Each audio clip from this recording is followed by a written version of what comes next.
గదిని సగము పంచుకుంది ఎవరు అనుకోవాలి ఏం కావాలి మదిని బరువు పెంచుకుంటూ ఎవరికేం చెప్పాలి ఏం చేయాలి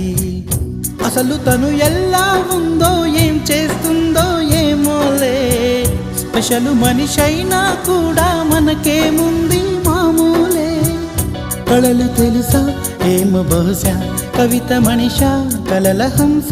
మనసు కొంచెం తెలుసుకుంది కలిసిపోయే మనిషిలాగా మంచి పద్ధతంటూ ఉంది మదిని లాగుతున్నది ఎంత ఎంత వింతగున్నది వెన్నెల్లో హాయ్ హాయ్ మల్లెల్లో హాయ్ హాయ్ వరాల జల్లే కురిసే తప్పెట్లు హాయ్ హాయ్ ట్రంపెట్లు హాయ్ హాయ్ ఇవాళ మనసే మురిసే మే నెల్లో ఎండ హాయ్ ఆగస్టు వాన హాయ్ జనవరిలో మంచు హాయ్ హాయ్ రామా